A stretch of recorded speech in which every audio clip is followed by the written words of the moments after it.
یہ یسوع مسیح کے آنا, سفید گھوڑے پہ آنا, اور بادشاہوں کا, اس کے اوپر لکھا ہے کہ بادشاہوں کا بادشاہ, اس کا لقب 16ویں آیت میں 19ویں باب کی, بادشاہوں کا بادشاہ, یعنی کہ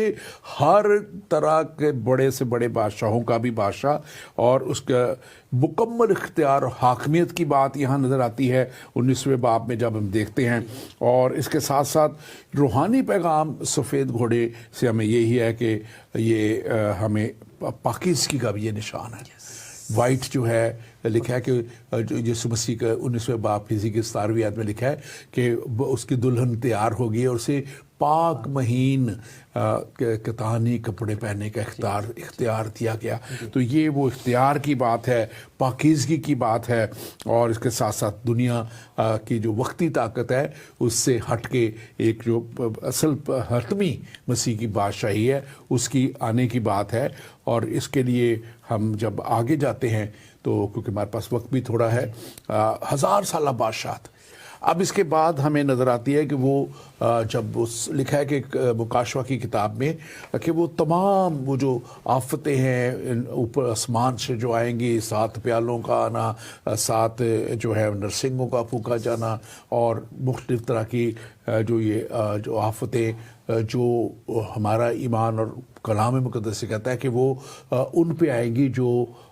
غیر ایماندار لوگ ہیں, جو بت پرست لوگ ہیں, جو گناہ گار لوگ ہیں, جو ایتھیسٹ خدا کو نہ ماننے والے لوگ ہیں, جو آج کہتے رہتے ہیں نا کہ جو کچھ مرضی کرے جاؤ, شادی کے بغیر رہ لو,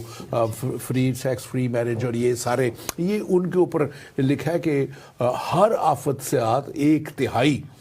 زمین کے لوگ, زمین کی چیزیں, زمین کی اشیاء, اور یہ ساری ختم ہوتی جائیں گی اور ایک ایک کر کے, اور پھر ایک وقت وہ آئے گا کہ وہ تمام لکھا ہے کہ وہ خاتمہ کر دے گا. آسمان نے وہ لکھا ہے کہ آپ آگ کے شعلہ سے, اور جب وہ آخری نرسنگ کا پھونکا جائے گا تو لکھا ہے کہ آگ کے شعلہ سے جو ہے وہ تمام گناہ گار جو ہے وہ ہلاک کر دیے جائیں گے. اور اس وقت صرف ایماندار لوگ جو زمین پہ ہوں گے, اس سے پہلے کلیسیا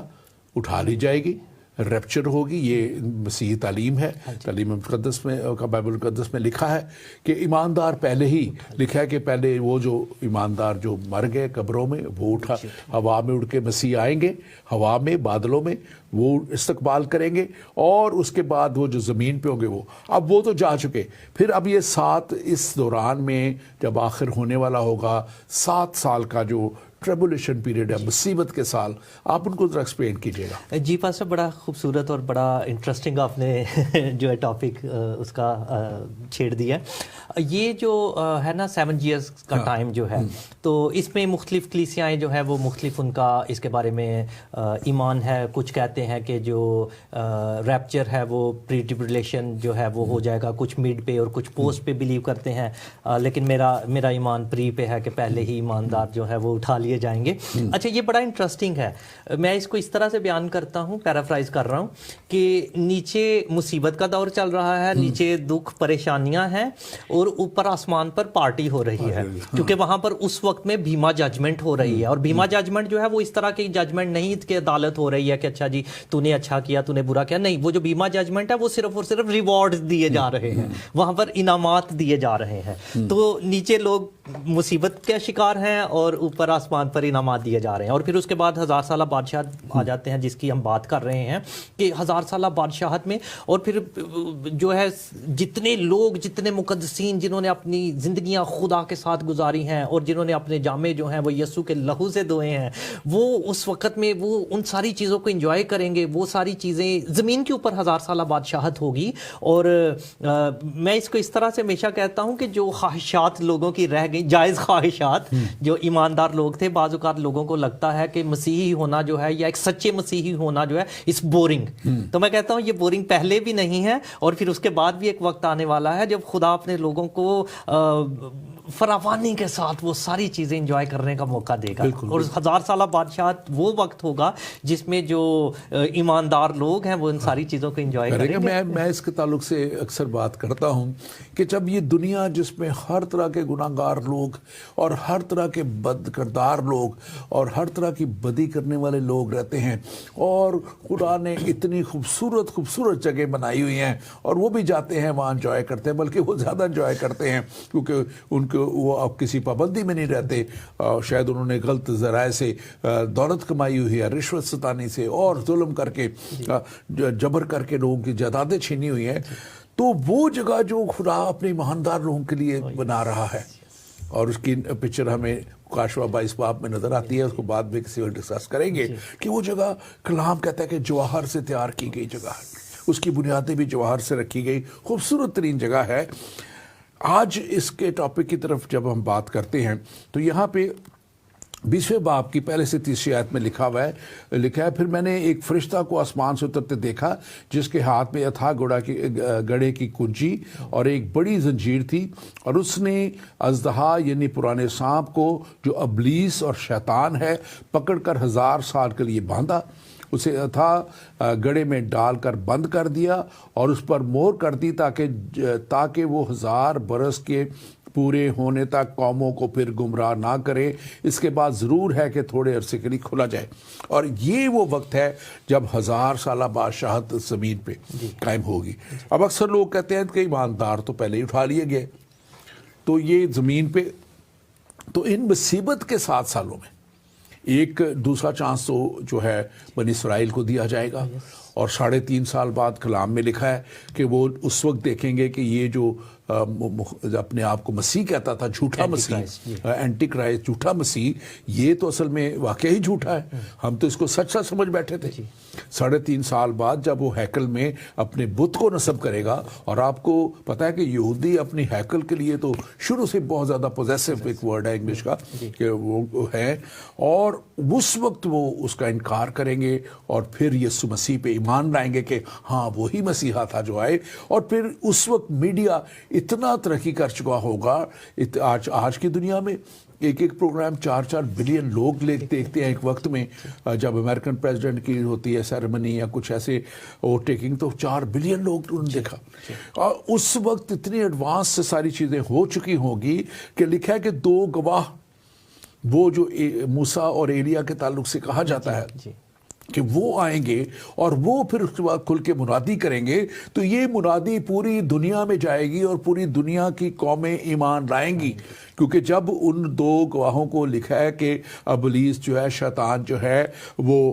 قتل کرے گا، مارے گا، تو وہ بڑی ایک دم دھوم مٹے گی کہ لو جی اس سے تو مار دیا، یہ تو خدا تو یہی ہے. لیکن پھر لکھا ہے کہ وہ تیسرے دن 3.5 دنوں بعد کیا ہوگا، وہ اٹھ کھڑے ہوں گے. 3.5 دن تک وہ 3 دن تک منادیاں کرتے رہیں گے، خوشیاں منا رہا ہوگا ابلیس اور اس کے ٹولے. لیکن پھر جب وہ زندہ ہو جائیں گے، اٹھ کھڑے ہوں گے، دنیا جان لے گی کہ اصل خدا کون ہے، اصل مسیحا کون تھا. اور اس وقت میں کلام مقدس ہمیں بڑے واضح طور پہ بتاتا ہے کہ یہ وہ لوگ ہیں جو ان 7 سالوں میں، مصیبت کے 7 سالوں میں ایمان لائے. تو اس وقت 1000 سالہ بادشاہت میں یہ، اور وہ سب لوگ مسیح کے ساتھ، لکھا ہے کہ مسیح کے ساتھ آنے والے فرشتے اور قدسی اور وہ سارے لوگ جو آسمان پر اٹھائے گئے تھے وہ آئیں گے. اور وہ آ کر جو ہے ان زمین پہ جو لوگ ہیں، ظاہر ہے ابھی انہوں نے توبہ کی ہے، ابھی یہ پوری طرح ڈسائپل نہیں بنے، شاگردیت کا عمل سے نہیں گزرے، ایمان پر پورے ابھی تک اس شاید اتنے مضبوط نہیں ہوئے. تو اس وقت بائبل میں ایک اور جگہ پہ لکھا ہوا ہے کہ جو ایماندار لوگوں نے 50 پہ 100 کے اوپر اختیار دیا جائے گا. تو یہ جو 7 آئے ہیں مسیح کے، ان کو اختیار ملے گا کہ اب ان کو آپ ڈسائپل کرو، یہ ہوم چرچ تمہارا ہے، یہ کلیسیا تمہاری ہے، ان کو تیار کرو. اور یوں یہ لوگ بھی جب تیار ہو جائیں گے ان 1000 سالوں میں، تو پھر وہ آسمان کی بادشاہی میں خدا کے پاس ٹرانسفر ہوں گے. آپ اس کے تعلق سے بیان کیجیے. جی اٹس امیزنگ، اٹس بیوٹیفل. اور جیسا آپ نے بیان کیا اور خدا کے کلام میں لکھا ہے، مکاشفہ ہی میں ہم پڑھتے ہیں کہ اور وہ بیان کرتا ہے، اور میں نے ایک ایسی بڑی بھیڑ دیکھی جس کو کوئی شمار نہیں کر سکتا. یہ بھیڑ کون سی تھی؟ یہ پہلے والے نہیں تھے، یہ وہ سارے ہیں جو اس سارے وقت میں یسوع مسیح پر ایمان لے کر آئے ہیں. اور اس وقت انہوں نے اپنے جامے جو ہیں وہ اس کے خون سے دھوئے ہیں. تو یہ بہت ایک بڑی بھیڑ لکھا ہے جس کو کوئی شمار نہیں کر سکتا. تو اس کا مطلب اتنے زیادہ لوگ ہیں جو بچائے جائیں گے. اور پھر اس کے بعد جو ہے جیسے وہ آپ نے بیان کیا، وہ گروپس ہوں گے، اور پھر اس کے بعد یہ سارا پروسیس آگے ہوگا. It's amazing, it's amazing, it's beautiful. خدا بڑا ہی قدرت والا خدا ہے، اور اس کے جو انتظامات ہیں اور اس کی محبت جو ہے وہ اپنے لوگوں سے جو کرتا ہے، وہ کبھی بھی کسی کے خواہشات کو مرنے نہیں دیتا. جائز خواہشات اگین، کہ وہ اپنے چاہنے والوں سے محبت کرتا ہے تو وہ ان کو ہر ایک چیز دے گا اور ان کو موقع ملے گا کہ وہ ان ساری چیزوں کو انجوائے کریں. اینڈ 1000 سالہ بادشاہ جو ہے، جو 1000 ایئر کنگڈم ہے، جو ملینیل کنگڈم ہے، یہ ایمانداروں کے لیے ہے. اور پھر اس کے بعد ہم دیکھتے ہیں کہ پھر اس کے بعد آگے چلے جاتے ہیں جب آخری عدالت ہو جاتی ہے، اور شیطان اور جو سارے فرشتے اور جو گنہگار لوگ جن کو آگ اور گندک کی جھیل میں ڈال دیا جاتا ہے، اور پھر اس کے بعد نیا یروشلم اور نئے لوگ. تو اس کے بعد وہ دیکھیں خوبصورتی، ابھی آپ نے بیان کیا کہ اس کی سڑکیں سونے کی بنی ہوئی ہیں، ہیرے جواہرات کے اس کے دروازے ہیں، وہاں پر سورج چاند کی روشنی کی ضرورت نہیں، خدا کا نور جلال وہاں پر رہتا ہے. تو یہ وہ جگہ ہے جہاں پر خدا کے مقدسین، اس سے محبت رکھنے والے لوگ رہنے والے ہیں. اینڈ اگین وہاں پر بوریت نہیں ہوگی، وہاں پر ہمیشہ خدا کے حضور میں جو ہے وہ کچھ نہ کچھ ایکٹیویٹیز ہوں گی. اور سب سے بڑھ کر یہ کہ ہم خدا کی حضوری میں ہوں گے اور ہمیشہ اس کو قدوس قدوس قدوس. آپ یہ ذرا آیات بڑی اہم ہے، 20ویں باب کی 4 سے 6 آیت تک، اگر آپ اس کو بھی پڑھ دیجئے اور کنکلوڈ بھی کیجئے گا اس کے ساتھ ساتھ. پھر میں نے تخت دیکھے اور لوگ ان پر بیٹھ گئے، اور عدالت ان کے سپرد کی گئی، اور ان کی روحوں کو بھی دیکھا جن کے سر یسوع کی گواہی دینے اور خدا کے کلام کے سبب سے کاٹے گئے تھے، اور جنہوں نے نہ اس حیوان کی پرستش کی تھی، نہ اس کے بت کی، اور نہ اس کی چھاپ اپنے ماتھے اور ہاتھوں پر لی تھی. وہ زندہ ہو کر 1000 برس تک مسیح کے ساتھ بادشاہی کرتے رہے. اور لکھا ہے کہ جب تک یہ 1000 برس پورے نہ ہوئے، باقی مردے زندہ نہ کیے گئے. یہ ہم اگلے پروگرام میں بات کریں گے کہ یہ باقی مردے کون تھے. سفید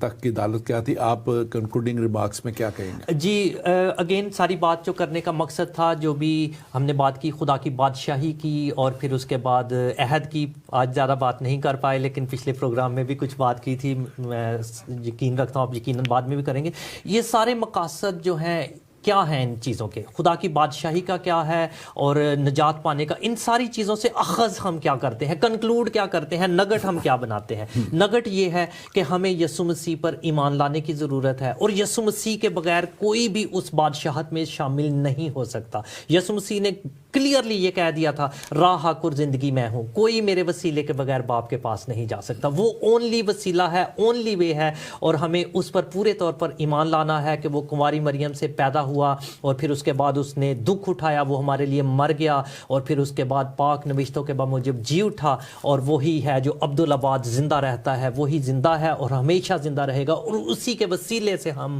نجات پاتے ہیں. ہمیں اس پر پورا یقین رکھنے کی ضرورت ہے کہ اس نے ہمارے لیے قربانی دے دی ہے، اور اس کے وسیلے سے ہماری عدالت ہو چکی ہے، اور اسی کے وسیلے سے ہم بادشاہت حاصل کرتے ہیں. آمین آمین. Thank you very much pastor Ajmal, God bless you. اور ناظرین، آپ کے لیے میں سمجھتا ہوں کہ یہ بہت آج خوشی کا